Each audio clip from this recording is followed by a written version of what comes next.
Hello everyone, कैसे हैं आप सब। आज बात करने वाले हैं तूफान से पहले शांति की और क्या आपका इन्वेस्टमेंट है खतरे में।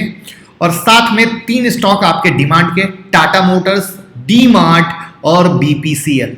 तो यानी आज की वीडियो में है एजुकेशन, लर्निंग, इन्वेस्टमेंट, इंट्राडे, सब कुछ।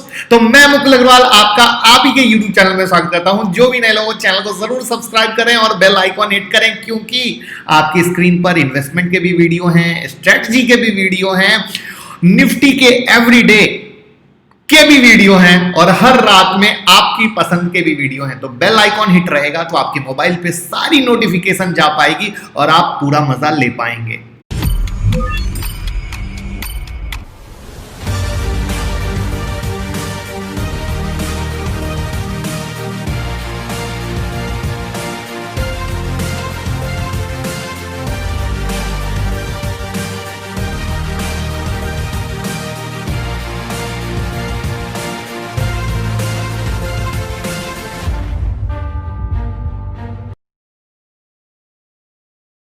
वन बाय वन शुरू करते हैं। निफ्टी से शुरू करते हैं, तूफान से पहले के शांति की बात करते हैं। तो कल स्टॉक मार्केट क्रैश के बारे में हमने आपको बताया था, जो 2 दिन से 12,000 का मेगा लेवल बना है। क्यों बना है, डाउ जोन्स के साथ उसका क्या रिलेशन है, बहुत क्लियर कट आपको बताया। और आज भी मैं आपको यही बोलूंगा कि अगर निफ्टी ऊपर जंप करती है तो 12,000, 12,100, 11,960 का एरिया बड़ा major level as it is बना रहेगा, वो चेंज नहीं होगा।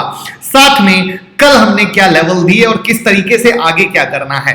तो सबसे पहले हम लोगों ने आपको 11,650 का सपोर्ट पॉइंट दिया था। 6,650 से इसने जंप किया और जो लोग आज टेलीग्राम में नहीं होंगे वापस से पछता रहे होंगे कि क्यों नहीं है, क्योंकि मेरा प्रॉमिस है कि जब भी मैं को कुछ बेस्ट लगता है मैं टेलीग्राम में डालता हूं। और आज सुबह में मार्केट खुलने के बाद मुझे जैसे ही बेस्ट लगा, सबसे पहले तो मुझे यह लगा कि कल रात के लेवल में कहीं कोई तकलीफ नहीं है।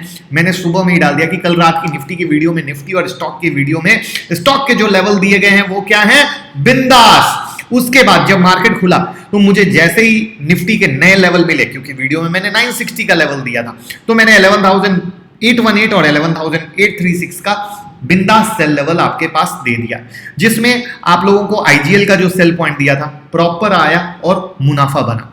तो अब ये अलग बात है कि 818 का लेवल दिया, मार्केट नहीं आया, वो एक अलग चीज है। बट एटलीस्ट मार्केट जब ऊपर जा रहा है, हमें घबराहट तो नहीं हो रही है कि अरे यार कहीं हमें बाइंग ना मिस हो जाए, क्योंकि हमें पता है वहां पे रेसिस्टेंट खड़ा है, उसके ऊपर जाने की पावर नहीं है। तो मार्केट रेस्ट, रिजल्ट आपके सामने है। तो ये है वो कहानी। साथ में ईगल स्ट्रेटजी पे, इस कैंडल के ब्रेकआउट पे जो पैसा बना वो आपके सामने है और इसीलिए मैं रोज यहां पे डालता हूं कि ट्विटर, टेलीग्राम से भी जुड़े और ईगल रोबो की स्ट्रेटजी से पैसा कमाएं और दुआ में याद रखें। अब तूफान से पहले की शांति, जैसा कि मैंने आप लोगों को बताया, डे चार्ट पे एक बार ले चलता हूं और वापस से रोज रोज दिखाऊंगा जब तक ये कार्यक्रम ना कंप्लीट हो जाए, जब तक कि ये लेवल ना हो जाए, क्योंकि हर दिन नए लोग जुड़ते हैं। ये जो 12,000 के पास का ये जो पॉइंट है मेरे भाई, ये 25-50 पॉइंट, 70 पॉइंट का ऐसा गेम है ना, जिसने लोगों को जब इस दौर में मार्केट यहां पे जब भी आता था फंसाता था। तो प्लीज, और साथ में डाउ जोन्स का जो चार्ट मैंने इस वीडियो में शेयर किया था, उस वीडियो में भी मैंने डाउ जोन्स के लेवल आपके साथ शेयर किए थे कि किस तरीके से वो भी मेजर रेजिस्टेंस पे खड़ा है। तो इस बार हमें अगर रियलिटी में पैसा कमाना है या हमें कहीं भी सेफ साइड चलना है तो डाउ जोन्स को बिल्कुल मत भूलिएगा। साथ में जैसा कि आप देख रहे हैं ये इस लेवल में फंसा हुआ है। तो अब संडे वाली वीडियो में हम निफ्टी की डिटेल एनालिसिस लेके आएंगे, पूरे वीक के लेवल कि किस तरीके से आपको क्या काम करना है। साथ में अगर इसी तरीके का basic, advance, hand holding, live formation सब कुछ जानना है तो 25 तारीख की ऑनलाइन क्लास जरूर ज्वाइन करें। वहां पे बेसिक से लेके एडवांस, फॉर्मेशन से लेके हैंड होल्डिंग सब कुछ मिलने वाली है। अब बात करते हैं कि क्या आपका इन्वेस्टमेंट है खतरे में। ध्यान से सुनिएगा, मार्केट की इस रैली में काफी लोगों ने पैसा कमाया, काफी लोगों ने नहीं कमाया, यानी आज भी उनका पोर्टफोलियो निगेटिव में है। तो जो लोग पैसा कमाए वो समझना चाहते हैं कि आगे क्या करें, जिनका रेड में है वो ये समझना चाहते हैं कि हम क्या करें, यानी बिल्कुल दिल की बात हो रही है। तो अगर बिजी हो तो वीडियो को पॉज कर दीजिएगा, क्योंकि फ्री होने के बाद ही ध्यान से सुनिएगा, वरना बहुत मुश्किल हो जाएगा। तो फ्री होने के बाद क्या हम बताने वाले हैं, ध्यान से समझिए।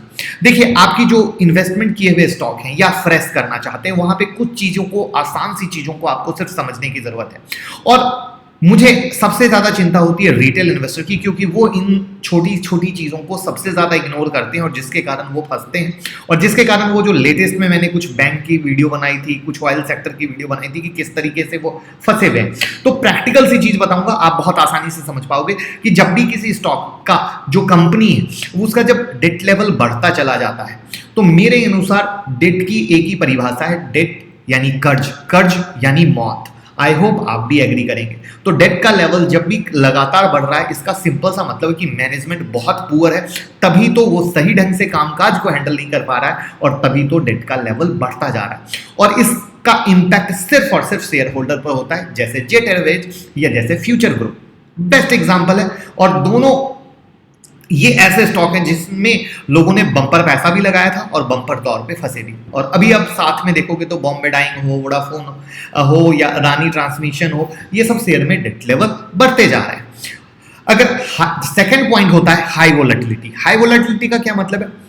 हिस्ट्री से लेके आज तक हिस्ट्री भी और आज भी जहां भी स्टॉक में हाई वोलेटिलिटी एक लिमिट से ऊपर जब भी क्रॉस करती है, वो स्टॉक में गड़बड़ घोटाला चालू होने लगता है। पुराने टाइम में अगर आप देखने जाओ, rain industry, HEG, India bull housing और अब जीएमएम फॉर्टलर, जो आज के टाइम में है कि एक लेवल से जो सडन तेजी जो उस लेवल पे हुई और फिर उसके बाद जो अभी हुआ, चीजें कहीं ना कहीं चाहे वो किसी भी रूप में आए बट आती जरूर है, लोगों को उसका रूप या अंदाज अलग लगता है। तो सेकंड होता है हाई वोलेटिलिटी, यानी कहते हैं ना कि तरक्की एक स्टेप बाय स्टेप तरीके से हो तो वो हमेशा स्टेबल होती है, लेकिन कोई चीज अगर सडनली 2 दूनी 4, 4 दूनी 8, 8 दूनी 16, मतलब एक अलग वे में दिन दोगुना रात चौगुना 16 32 इस तरीके से हो, वो गड़बड़ होती है। थर्ड है पुअर प्रॉफिट। किसी भी कंपनी का प्रॉफिट लगातार गिरता जा रहा है, स्पेशली 3 साल से वो नुकसान में, अपने पोर्टफोलियो में वैसे शेयर कभी नहीं रखना चाहिए। जो ऑयल सेक्टर भी आप देख सकते हैं और बैंकिंग भी देख सकते हैं, जो मैंने अभी बनाई थी।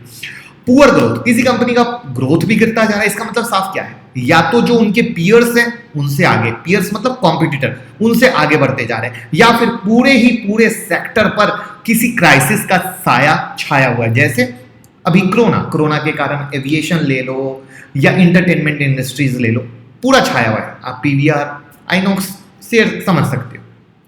फिफ्थ है हाईली एक्सपेंसिव।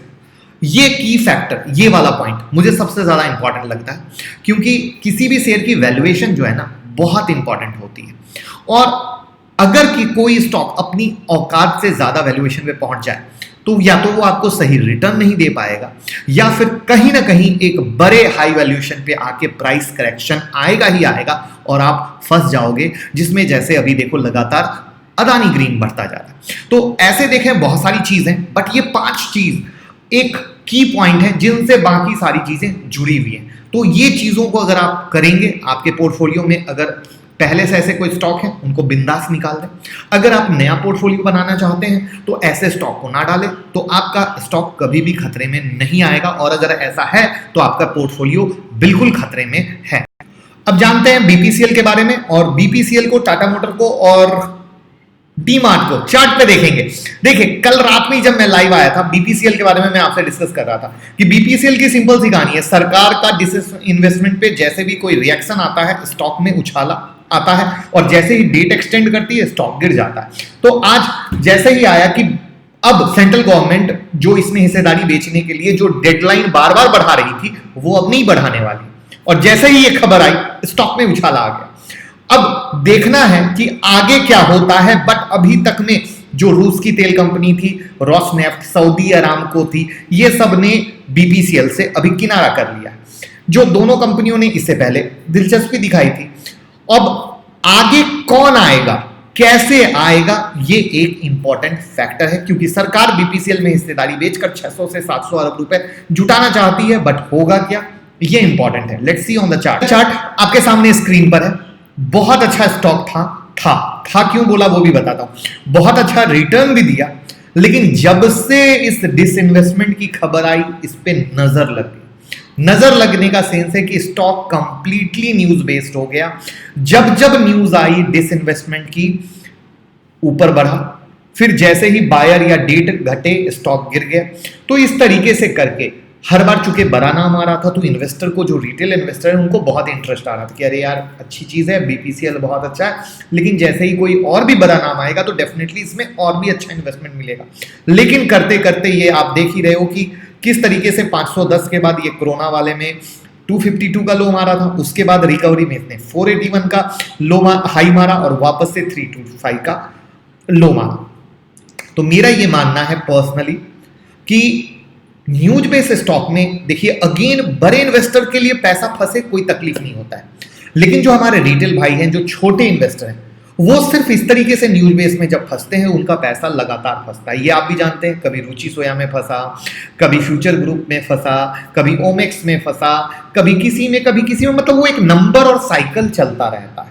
तो मेरा पर्सनली मानना है, स्पेशली चूंकि मेरे लिए रिटेल भाई इंपॉर्टेंट हैं, तो मेरे रिटेल भाइयों के लिए एक ही कहानी है भैया कि आप समझो इस बात को, मैं हाथ जोड़ के विनती करता हूं, आपके फंड कम है, सिर्फ अच्छा है, अच्छा करके कितने स्टॉक डालोगे, अटकेंगे तो अंत में आपका फंड ब्लॉक हो जाएगा और अंत में सौदा काटना पड़ेगा या मार्केट से दूरी बनानी पड़ेगी।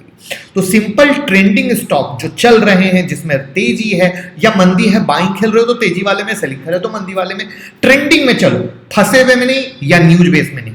तो मेरे लिए तो पर्सनली अभी बीपीसीएल में शांति वाली ही बात आएगी। अब चलते हैं टाटा मोटर पे।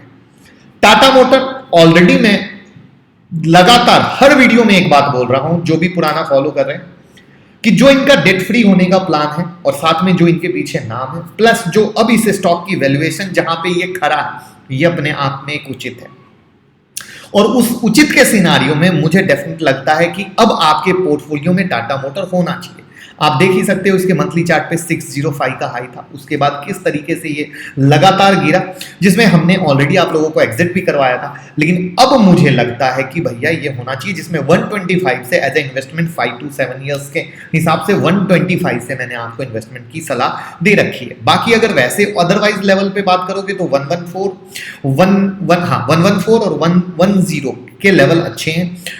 और आप जो आलतू फालतू स्टॉक में जाके जो इन्वेस्टमेंट करते हो, जहां पे रिस्क जोन आता है, उससे बेहतर ये है। और अब तो आपको भी पता है कि राकेश झुनझुनवाला ने भी 1 point something स्टेक इसमें लिया है, तो डेफिनेटली एक और चीज है। बट ओवरऑल जो मेरा सिनारियो था वो तो मैं कई दिनों से आपके साथ शेयर कर रहा हूं और वो आज भी वैलिड है और आज भी है। बट जब भी करते हो पिक्चर क्लियर करो, आप क्या कर रहे हो, इंट्राडे कर रहे हो, इन्वेस्टमेंट कर रहे हो। दूसरा डी-मार्ट मैं आपको अगेन बोला अच्छा स्टॉक है, बट रिलायंस रिटेल के कारण बहुत अंडर प्रेशर चल रहा है, जिसमें गिर रहा है। अभी इसमें मेरे लिए 1944 जैसे 1966 का लो मार चुका है, तो 1944 नीचे में 1900 ये सब सपोर्ट पॉइंट है, कहीं भी फॉर्मेशन बने you can try for the buy. लेकिन अब इसमें जो गिर रहा है ना, मैं पर्सनली जैसे ऊपर में जब था तो बिंदास था कि आप आराम से पोजीशन अभी हटा के रखो, डी-मार्ट में अभी पोजीशन मत बनाओ। लेकिन अब इस नीचे के लेवल में जब गिरेगा ना, मैं सेलिंग की जगह अगर किसी सपोर्ट लेवल पे बाइंग का फॉर्मेशन बनेगा तब मैं बाइंग के बारे में सोचूंगा,